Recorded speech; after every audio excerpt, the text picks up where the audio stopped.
ప్రభువైన యేసుక్రీస్తు వారి నామంలో మీ అందరికి వందనాలు, సంఘ పెద్దలకు వందనాలు, పాస్టర్ గారికి వందనాలు.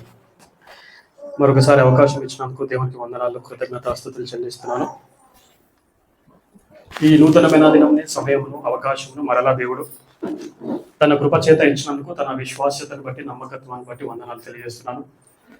అయితే 94వ కీర్తన కూడా ఇది రాయల్ సాంగ్గా కనబడుతుంది. అంటే రాజకీర్తనగా దేవుడు ఏమై ఉన్నాడు, ఆయన చేతిలో చట్టం ఉంది, న్యాయపు తీర్పు తీర్చివాడు ఆయనే కనుక, ఆయన రాజు కనుక, ఈ సర్వభూమికి మహారాజు ఆయనే కనుక, సో ఆయన రాజుగా మనకి తెలియజేస్తున్నటువంటి కీర్తన.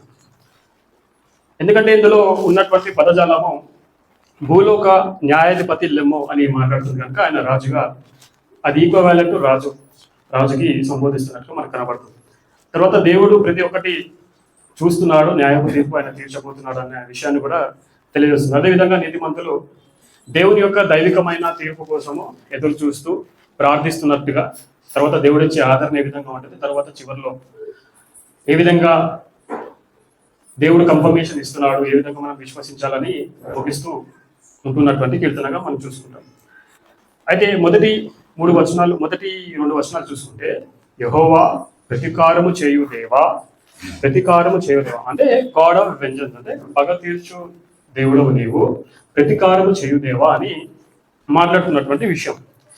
అయితే ఈ దేవుడు ప్రతీకారము చేస్తాడు అని వారికి ఎలా తెలుసు, కీర్తనకారునికి ఎలా తెలుసు, ఇజ్రాయేలీలకు ఎలా తెలుసు, ఈ దినాన మనకి ఏ విధంగా తెలుసు అని ఆలోచిస్తే, ఒక వ్యక్తి గురించి తెలియాలి అని అంటే ఆ వ్యక్తితో మనము సహవాసం చేస్తే, మాట్లాడుతుంటే ఆయన లక్షణాలు ఏంటి, ఆయన గుణగణాలు ఏంటి, ఇవన్నీ కూడా మనకు తెలుస్తూ ఉంటుంది. మరి ఇజ్రాయేలీలు దేవుని యొక్క ప్రత్యక్షతను పొందుకున్నవారు, దేవుడు వారికి కనుబడి ఆయన యొక్క కార్యాలు చేసి ఉన్నాడు, ఆయన ఏ విధంగా ఉన్నాడో వారికి ఎరిగినవాడు. అదేవిధంగా వారికి అప్పట్లో ఉన్నటువంటి ఆ ప్రత్యక్షత ఎంతవరకు దాకా అవుతుందో దాన్ని బట్టి, ఆ లేఖనాలను బట్టి, ధర్మశాస్త్రములను బట్టి, వారి పితరులను బట్టి, వారి చరిత్రను బట్టి వారికి తెలుసు. సో ద్వితీయోపదేశ కాలంలో ఒకసారి ఈ ఐగుప్తు నుంచి వారిని విమోచించి మన వాగ్దాన దేశంలోనికి తీసుకుపోయేటప్పుడు అవిధేయత వలన ఆ తరం వారు ఏమవుతారు, చనిపోతారు అరణ్యంలో. తర్వాత నెక్స్ట్ తరము వెళ్తారని దేవుడు చెప్తాడు. చెప్పిన తర్వాత ఆ వాగ్దాన దేశానికి వెళ్ళక ముందు ఆ కొత్త తరముతో మోషే మాట్లాడుతూ మళ్ళీ జ్ఞాపకం చేస్తాడు, ఆ ధర్మశాస్త్రం గురించి జ్ఞాపకం చేస్తూ సిద్ధపరుస్తాడు మరి. అయితే అక్కడ దేవునికి ఏం తెలుసు అంటే, వీరు ఆ వాగ్దాన దేశంలోకి వెళ్ళిన తర్వాత కూడా అవిధేయత చూపిస్తారు, వాళ్ళు తిన్నాక తాగినాక నన్ను మర్చిపోతారు, విగ్రహాల వైపు మల్లుతారు అని వారి యొక్క అవిధేయత గురించి ముందుగానే మోషేకి చెప్తూ, ఒక పాట రాయి, ఈ కీర్తన రచించు, వారికి సాక్ష్యంగా పెట్టు అని చెప్తాడు. అయితే అక్కడ వారు అందులోకి వెళ్ళిన తర్వాత అవిధేయతగా ఉంటే వారి పరిస్థితి ఏమవుతుంది, మీరు ధర్మశాస్త్రంని అనుసరిస్తే, నాతో నడిస్తే మీకు వచ్చే ఆశీర్వాదాలు, షరతుతో కూడినటువంటి ఆశీర్వాదాలను దేవుడు వాగ్దానం చేస్తాడు. అయితే ఇన్ కేసు అవిధేయత ఉంటే మీ మీదకి వచ్చే శత్రువులను నేను లేపుతాను, సో కనుక మీరు ఆ వాగ్దాన దేశంలో మీరు మళ్ళీ శిక్షణ అనుభవిస్తారు అని మాట్లాడుతూ ఉంటాడు అన్నమాట. ఆ టైంలో శత్రువులు వీరి మీదకి దాడి చేసినప్పుడు వీళ్ళు అనుకుంటారంట, అంటే అక్కడ అంటుంటారు ద్వితీయోపదేశ కాలంలో, ఇది మా బలం చేత మేము చేశాము అని గర్విష్ఠులుగా వాళ్ళు మాట్లాడతారంట. అయితే దేవుడు ఏమంటాడంటే అక్కడ, నేను అప్పచెప్పకపోతే ఏ విధంగా వీరి మీదకి మీరు లేస్తారు, సో కనుక నా ప్రజలను ముట్టిన వారిని నేను పగ తీర్చుకుంటాను అని మాట్లాడతాడు అక్కడ. అంటే పగ తీర్చుట, ప్రతిఫలం ఇచ్చుట నాదే అని మాట్లాడతాడు. అంటే తన జనాల్ని దేవుడు శిక్షిస్తాడు, అట్ ది సేమ్ టైం వారి మీద లేచిన వారిని కూడా ఆయన శిక్షిస్తాడు. సో పగ తీర్చుట, ప్రతిఫలం ఇచ్చుట నాదే అని అంటాడు. అందుకే అక్కడ కీర్తనకారుడు కూడా పగ తీర్చు దేవా, ప్రతీకారము చేయు దేవా, ప్రకాశింపము అని మాట్లాడుతుంటారు. అయితే ఇదే విషయాన్ని కూడా రోమీయులకు రాసిన పత్రికలో పౌలు సంబోధిస్తే ఏమంటాడంటే, కీడుకి ప్రతి కీడు చేయకండి, మిమ్మల్ని హింసించిన వారి వరకు ప్రార్థన చేయుడి, శపించొద్దు కానీ దీవించండి అని మాట్లాడుతూ, మీకు మీరే పగ తీర్చుకొనక దేవుని ఉగ్రతకు చోటు ఇవ్వండి అని అంటాడు. సింపుల్గా చెప్పాలంటే, చట్టాన్ని మీ చేతిలో తీసుకోకండి, అది దేవుని చేతిలో ఉంది, ఆయనే దాన్ని అమలు చేస్తాడు, మనం మాత్రము కీడుని మేలుతో జయిద్దాము అని మాట్లాడతాడు. సో అది మనం చేయవలసినటువంటి పని. ఆశీర్వదించాలి, శత్రువు ఆకలి కొని ఉంటే వారికి ఆహారం ఇవ్వండి, దప్పికొని అంటే నీళ్లు ఇవ్వండి, ఇలాగూ చేయాలి. మనం ఆ విధంగా దేవుని బిడ్డలుగా మనం ఆత్మ ఫలాలు కలిగి ఆ ప్రేమతో అవన్నీ చేస్తూ పోవాలి. సో చరిత్ర ఆ విధంగా క్రైస్తవ చరిత్ర చూసుకుంటే మిషనరీస్ వచ్చినప్పుడు దేవుని యొక్క ప్రేమ ద్వారా వారి క్రియల రూపకంగా వాళ్ళు కీడును కూడా మేలు చేత జయించడం ద్వారా క్రైస్తవం చనిపోతూ కూడా విస్తరించింది, ఇప్పటికీ విస్తరిస్తూనే ఉంది. కానీ ఈ రోజుల్లో టర్మ్ మారిపోయింది.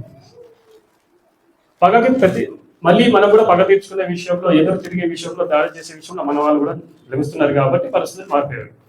ఇక్కడ ఇతర మతస్థుల కమ్యూనిటీలో ఉన్నవాడు ఇక్కడ నాకు పరిచయం. ఇక్కడ ఏరియాకి ఇన్ఛార్జ్ ఏమైనా కానీ, చర్చెస్లో ఏం జరిగినా ఏమైనా కానీ ఆయనకి ఇన్ఫర్మేషన్ పోతుందంట. ఆయనతో నన్ను ఒకసారి కలిసి మాట్లాడాడు అనమాట. ఆయన ఇన్స్టాగ్రామ్లో మొత్తం క్రైస్తవులకు వ్యతిరేకంగా పెడతారు. అయితే నేను చూశాను ఒకరోజు నాకు వీడియో వస్తే, బ్రదర్ ఏంటి మీరు అంటే మా ఇంటి పక్కనే ఉంటాడు నర్సింగ్ యాదవ్ అయిన కదా, ఏంటి బ్రదర్ మీరు ఇట్లా పెడుతున్నారు కదా, ఏమైంది, మీరు తప్పు అనుకుంటున్నారు, ఎలా కాదు క్రైస్తవం అలా కాదు ఇలా అని మాట్లాడినప్పుడు, ఒకసారి రండి బ్రదర్ మీరు చాలా బాగా మాట్లాడుతున్నావు కదా, నువ్వు ఒకప్పుడు ఎలా ఉండే ఇప్పుడు ఎలా ఉండే నాకు తెలుసు, క్రైస్తవుడు అంటే ఏ విధంగా ఉండాలో నేను మిమ్మల్ని చూసి నేను అనుకుంటున్నాను, ఒకసారి మీరు వస్తే మాట్లాడదాం అన్నాడు. టీ పాయింట్ దగ్గర కలిసి మాట్లాడాను అనమాట. మాట్లాడితే ఆయన మెసేజ్లు అన్నీ చూపించారు, చూడండి మీ క్రైస్తవులు ఏ విధంగా ఎదురుదాడి దిగుతున్నారు, ఇలాంటి మాటలు మాట్లాడతారు, బైబిల్ ఏ విధంగా ఉందా అన్నట్టు ఆయన మాట్లాడుతున్నాడు. బ్రదర్ అవన్నీ కాదు, నాకైతే బైబిల్ నేనైతే చదువుతున్న బైబిల్ ఏమంటున్నానంటే కీడుకి ప్రతికూలు చేయొద్దానండి బ్రదర్, అవసరమైతే నువ్వు నన్ను కొట్టినా నేను పడతాను, అదే నాకు ధన్యత, అదే మాకు ధన్యత, అదే అపోస్తులు కూడా సంతోషపడ్డారు ఆయన నామం నిమిత్తం పడ్డాను అంటే, బ్రదర్ మీరు మీ ఇలాంటి వాళ్ళు కావాలి, మీరు చెప్పాలి ఒకసారి మన ఇద్దరం కలిసి వీడియో చేద్దామంటే, వద్దు బ్రదర్ ప్రార్థన చేసుకుంటా, ఒకవేళ దేవుడు అలాంటి మాట్లాడమనంటే మాట్లాడతాను, నా సొంతంగా వద్దు, ఎమోషనల్ వద్దు పోయేది అని నేను చెప్పాను. సో కనుక అందుకే మన చూపు, మన మాట, మన ప్రవర్తన, మన వెనుకటి ప్రతిదీ కూడా ప్రభుకు ఉదాహరణగా మాదిరిగా జీవించాలి. సో కీడుకి ప్రతి కీడు చేయకుండా కీడుని మేలు చేత జయిస్తాము, దాన్ని బట్టి ప్రభు యొక్క గుణాన్ని మనం చూపించుకోగలుగుతాము. సో కనుక అది జ్ఞాపకం చేసుకోవాలి. తర్వాత అదే క్రైస్తవులుగా మనం ప్రార్థన చేస్తాము, ఇస్తాము, అండ్ కీడుని మేలు చేత జీవిస్తాము. సో కనుక ఎందుకంటే దేవుడే తీర్పు తీరుస్తారు కనుక. అయితే యేసుప్రభు అంటాడు శిష్యులతో ఏమని, మిమ్మల్ని లోకము ద్వేషించినప్పుడు అది ముందు నన్ను ద్వేషించనన్న సంగతి మీరు ఎరుగుదురా అని అంటాడు. అంటే మీరు ఎరుగుదూరు అంటే మీకు తెలుసు. అయితే ఈరోజు క్రైస్తవులుగా మనకు తెలుసా, మనం ద్వేషిస్తున్న వారు కూడా యేసుప్రభు ద్వేషించి ఉన్నారన్న సంగతి మనకి తెలుసా లేదా అనేది జ్ఞాపకం చేస్తాడు. తెలిస్తే మనం మన చేతిలో తీసుకోము, చట్టం దేవుడికి వదిలేస్తాం. సో కానీ హేతు వరకు ప్రతి వారికి సాత్వికంతో విధేయతతో సమాధానం చెప్పాలి. మనకున్న నిరీక్షణ ఏంటి, మీరు ఎందుకు నమ్ముతున్నారంటే సమాధానకరంగా వివరించి చెప్పే బాధ్యత ఉంది. వింటే ఓకే, లేదంటే మనం ఏం చేయలేం దాంట్లో. సో అది దయచేసి జ్ఞాపకం పెట్టుకోవాలి. 3వ వచనంలో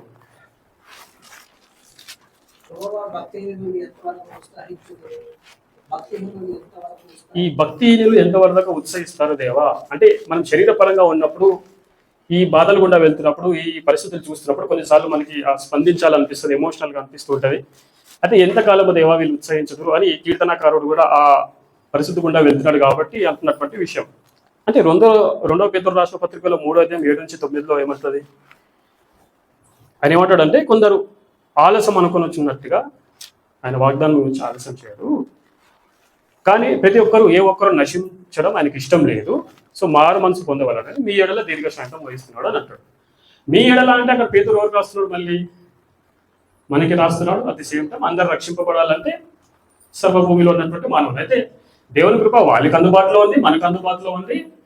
సో వారికి సువార్త అందుతుంది, తద్వారా వారు రక్షింపబడాలి. అట్ ది సేమ్ టైం రక్షింపబడ్డటువంటి మనం కూడా కొన్నిసార్లు అవిధేయత చూపిస్తూ దేవునికి యొక్క చిత్తానికి, దేవుని యొక్క వాక్యానికి అవిధేయత చూపిస్తూ ఆ ఆపోజిట్ నిర్ణయాలు తీసుకునే అవకాశం ఉంది. కనుక మనం కూడా మారు మనసు పొందాలని ఆయన దీర్ఘశాంతం మన ఏడాది ఇప్పటికీ చూపిస్తున్నాడు. అయితే మళ్ళీ అలా చెప్పేసి బద్ధకంగా ఉండాల్సిన అవసరం లేదు. ప్రకటన గ్రంథంలో కూడా అనేమంటే, నేను వచ్చుచున్నాను, ఎవరికి వాని క్రియల చొప్పున ఇవ్వడానికి నా దగ్గర జీతము సిద్ధంగా ఉంది. అందుకే పేతురు కూడా దాని కింద అదే అంటాడు, ఆయన దొంగ వచ్చినట్టు వస్తాడు అన్నట్టు.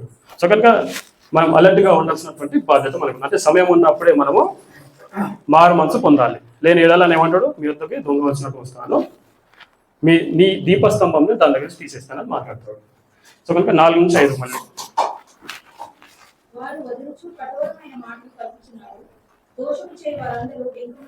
ఈరోజు కఠోరమైనటువంటి మాటలు పలుకుతారు కదా, దోషం చే వారందరూ ఏ విధంగా మాట్లాడుతూ మనందరికీ తెలిసినటువంటి విషయం. ఆశ్చర్యపోవాల్సిన అవసరం లేదు, ఎందుకంటే వాక్యంలో మనం అనుభవించాల్సిన అన్ని వాళ్ళు ఆల్రెడీ అనుభవించేస్తారు భక్తులు.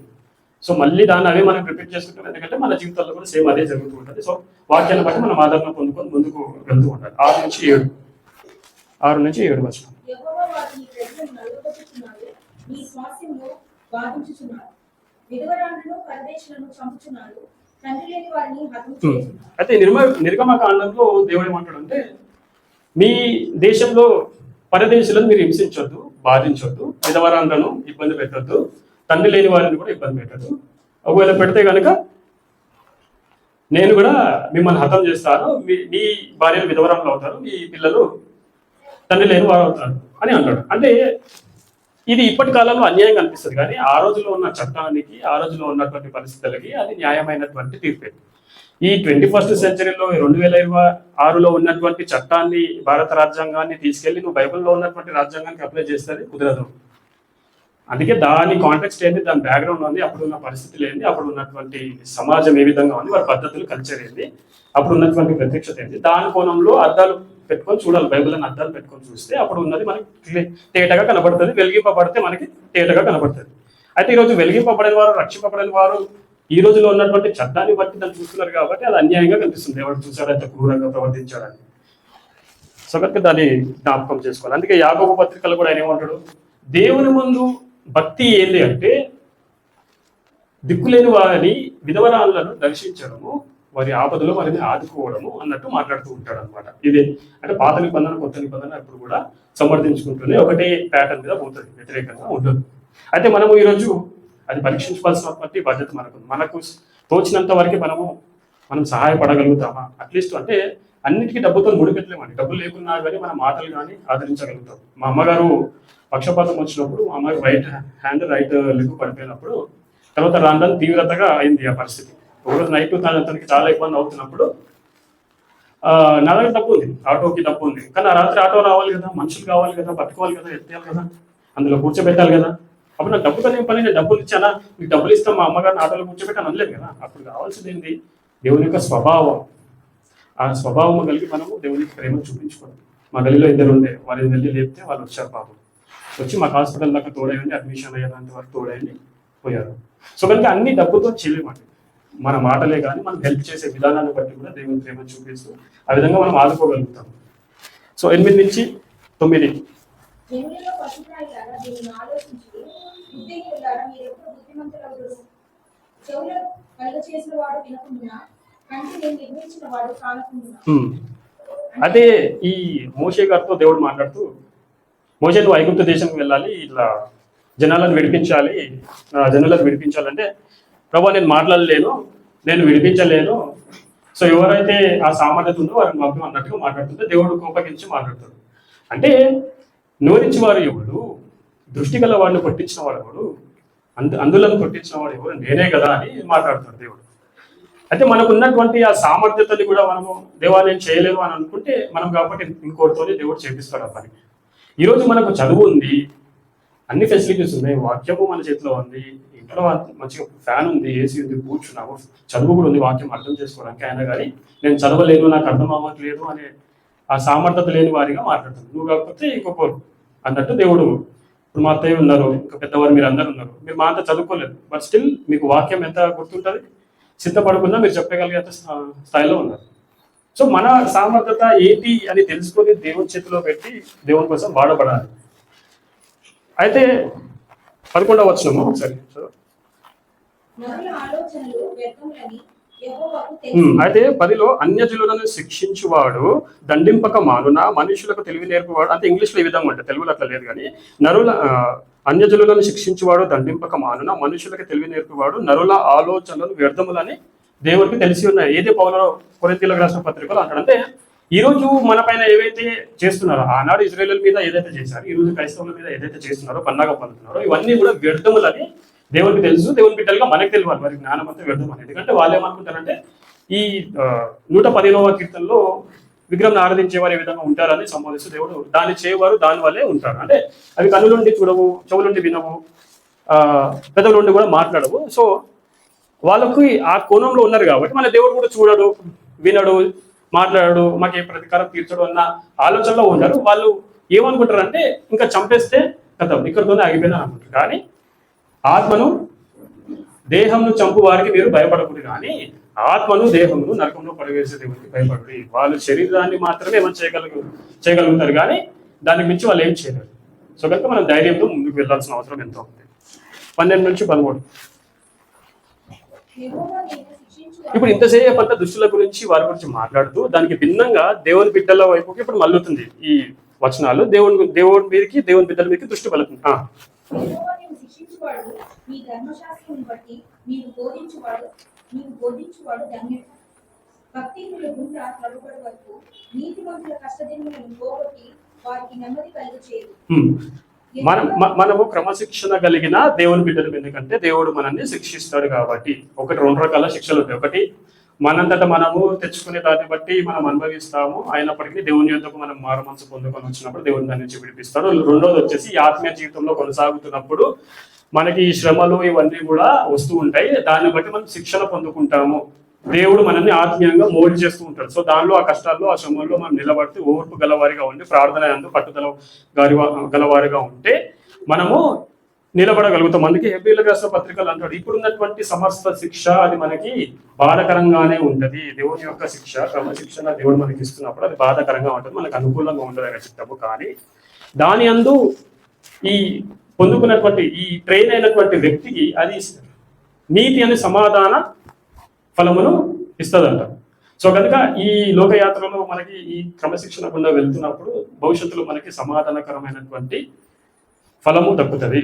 సో ఆ నిరీక్షణ గలవారం కనుక మనము ఓపిక పట్టుకోవాలి.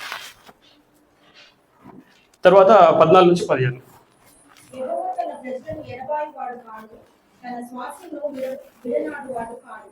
నీతిని స్థాపించుటకై న్యాయపు తీర్పు జరుగును. యథార్థ హృదయులందరూ దాన్ని అనుసరించరు. ఇదే 1 సమయంలో ఉంటది అనమాట. అంటే మాట్లాడుతూ ఏమంటాడంటే దేవుడు మిమ్మల్ని తనకి జనాంగంగా చేసుకోవడానికి ఇష్టం కలిగి ఉన్నాడు అని మాట్లాడతాడు ఇజ్రాయేలీలతో.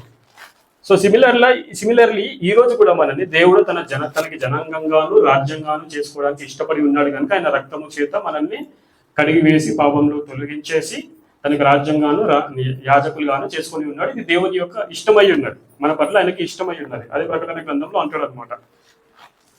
సో అందుకే మనము ఆయనని సంపూర్ణ మనసుతో పూర్ణ హృదయంతో ఆయనని సేవించవలసి ఉన్నది. సో కనుక జాగ్రత్తగా మనం ఉండాలి. అంటే అంతం వరకు ఆయన ప్రజల్ని ఆయన విడనాడదు కనుక అంతం వరకు మీకు తోడై ఉంటాను అనే వాగ్దానం చేసినటువంటి యేసు ప్రభువుని జ్ఞాపకం చేసుకుంటూ ఉండాలి. అంతం వరకు, విమోచన దినం వరకు ఆయన పరిశుద్ధాత్మ చేత మనం ముద్రించి ఉండాలి కనుక మనం అనాథలుగా లేము కనుక ఈ నిరీక్షణ కలిగి మనం ముందుకు వెళ్ళాల్సినటువంటి అవసరం ఎంతో ఉంది. 15వ వచనం, నీతిని స్థాపించుటకు న్యాయ తీర్పు జరుగును, యథార్థ హృదయాలందరూ దానిని అనుసరించరు. న్యాయ తీర్పు జరిగినప్పుడు దేవుడు భూమి మీదకి వచ్చినప్పుడు యేసు ప్రభు ఆయన మరి కొత్త ఆకాశం కొత్త భూమి వచ్చినప్పుడు అందులో నీతి నివసించు అని పేతురు రాసిన పత్రికలు అంటాడు.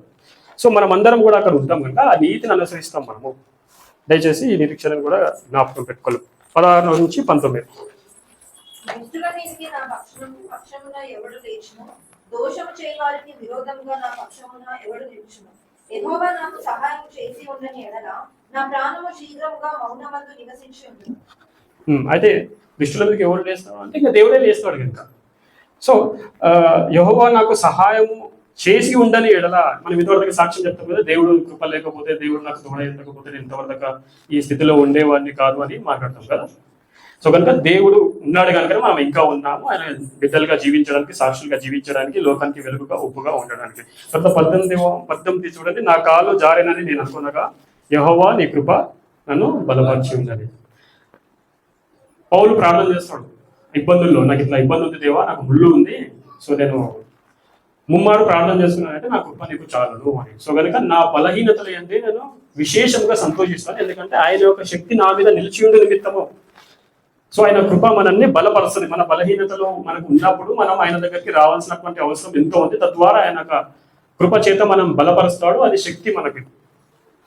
సో 19వ వచనం, నా అంతరంగమందు విచారములు హెచ్చగా నీ గొప్ప ఆదరణ నా ప్రాణమునకు నెమ్మది కలుగజేయును. ఇవన్నీ చూస్తున్నప్పుడు అంతరంగంలో విచారణలు కలుస్తాయి, కానీ మనకి ఆయన ఒక వాక్యం గొప్ప ఆదరణను ఇస్తుంది. సో అందుకే ఆయన ఏషియా గ్రంథంలో అంటాడు కదా, ఎవరి మనసు నీ మీద ఆనుకునునో అని నువ్వు పూర్ణ శాంతి గలవాడిగా కాపాడు, ఎందుకంటే ఏలయనగా అని మళ్ళీ ఇంకో మాట అంటాడు. ఏమని? అతడు నీ యందు నమ్మిక ఇచ్చి ఉన్నాడు. సో మనం దేవుని యందు మన కష్టాల్లో కూడా సుఖాల్లో కూడా ఏది ఉన్నప్పటికీ కూడా దేవుణ్ణి ఆశ్రయించు, దేవుని కృపను మనం పొందుకుంటూ ఆయన యందు విశ్వాసం ఉంచితే మనం పూర్ణ శాంతి గలవానిగా కాపాడతాడు, చేస్తాడు. సో మన మనసు, మన మైండ్ ఇదంతా కూడా దేవుని గురించి ఆలోచించాలి, దేవుని ఆనుకొని జీవించాలి. నేను అయ్యగారు చెప్పారు కదా లాజరస్ అంకుల్ వాళ్ళ ఇంటి దగ్గర, పాతవి మర్చిపోవాలంటే ఒక సహవాసం మార్చుకుంటాం.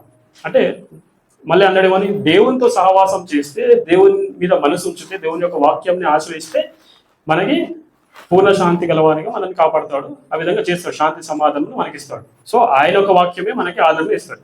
తర్వాత 20, కట్టడ వలన కీడు కల్పించు దుష్టుల పరిపాలనతో నీకు పొందు కలుగునా, దుష్టులు నీతిమంతుల ప్రాణం తీయుటకై అంటే కట్టడాలు ఈ ఇజ్రాయేలీలు ఏం చేశారంటే కట్టడాలు మార్చుకొని అందులో ఉన్నటువంటి విధవరాలను, పిల్లలు లేని వారికి అన్యాయం తీరుస్తూ సొంత కట్టడాలు, ఈ రోజుల్లో కూడా ఈ చట్టాలను మారుస్తూ, వ్యతిరేకంగా తీసుకొస్తూ, ఈ అనైతికత విలువల్ని వాళ్ళు సపోర్ట్ చేస్తూ, నైతికత విలువలు లేకుండా సో చట్టాలు మారుతున్నాయి. ఆ రోజుల్లో కూడా ఏం కొత్త లేదు, ఆ రోజుల్లో అలాగే అవుతున్నాయి, ఈ రోజుల్లో ఇలాగే అవుతున్నాయి.